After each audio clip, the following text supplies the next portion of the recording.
నమస్కారం.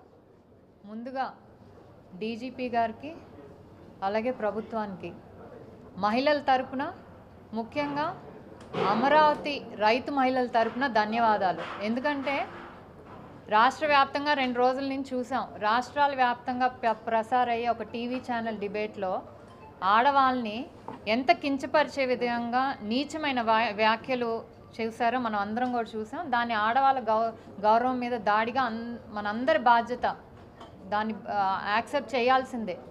అలాంటిది కంప్లైంట్ ఇవ్వగానే వెంటనే ఎఫ్ఐఆర్ చేసి యాక్షన్ తీసుకున్నందుకు ముందుగా పోలీసు వాళ్ళకి మహిళల తరపున, రాష్ట్ర వ్యాప్త మహిళల తరపున కూడా మహిళా కమిషన్ కృతజ్ఞతలు తెలుపుతుంది. ఎందుకంటే గత 5 ఏళ్లలో ఇది ఒక సంస్కృతి అయిపోయింది.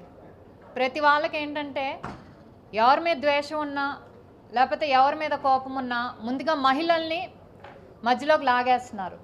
ఒక మహిళల అభిమానాల మీద దాడి చేయటం అనేది సర్వసాధారణం అయిపోయింది ఆంధ్రప్రదేశ్లో గత 5 ఏళ్లలో కూడా.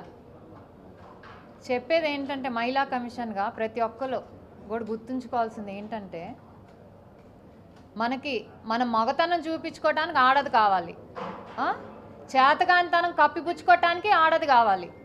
అలాగే రాజకీయంగా ఒకరి మీద ఒక ద్వేషం ఉంటేనో, ఒక పార్టీ మీద ద్వేషం ఉంటేనో వాళ్ళని కించపరచాలంటే ఆడవాళ్ళని, అలాగే నాయకులు ఆడవాళ్ళని మధ్యలోకి తీసుకొస్తున్నారు. ఇది ఎంతవరకు సమంజసం? ఏం తప్పు చేశారు?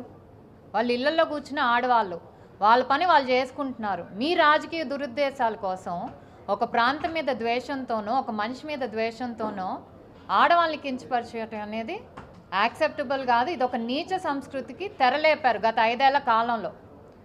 ఇప్పుడు ఇది జరుగుతుందంటే, ప్రభుత్వం మారాక ఇది జరుగుతుందంటే, ఎందుకంటే గత 5 ఏళ్లలో శిక్ష పడలేదు వాళ్ళకి, ఎవరు కూడా శిక్ష పడలేదు. ఇష్టం వచ్చినట్టు ఏదైతే కొన్ని రాజకీయ పార్టీల ముసుగులో కొన్ని మీడియా ఛానల్స్ ఏవైతే ఉన్నాయో వాళ్ళందరూ కూడా ఇష్టం వచ్చినట్టు మాట్లాడారు. కానీ ఎవరు యాక్షన్ తీసుకోవాలి. అప్పుడు ప్రభుత్వం కానివ్వండి, మహిళా కమిషన్ కానీ ఎవరు యాక్షన్ తీసుకోవాలి.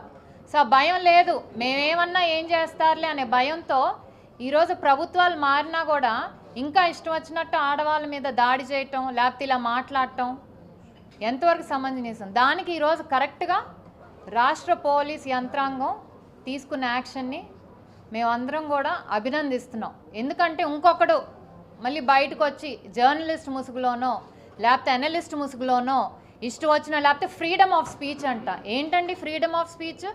ఫ్రీడమ్ ఆఫ్ స్పీచ్ అంటే ఇష్టం వచ్చినట్టు మాట్లాడతారు ఆడవాళ్ళ మీద. ఇదే మాట మీ ఇంట్లో ఆడవాళ్ళ మీద అంటే మేము ఫ్రీడమ్ ఆఫ్ స్పీచ్ అంటే మీరు ఊరుకుంటారా? ఊరుకోరు కదా. అలాంటిది మూకుమ్మడిగా మహిళల్ని, రాజధాని అంటే అది ఆంధ్రప్రదేశ్ రాజధాని అండి, కేవలం అమరావతికి సంబంధించో గుంటూరు కృష్ణా జిల్లాకు సంబంధించో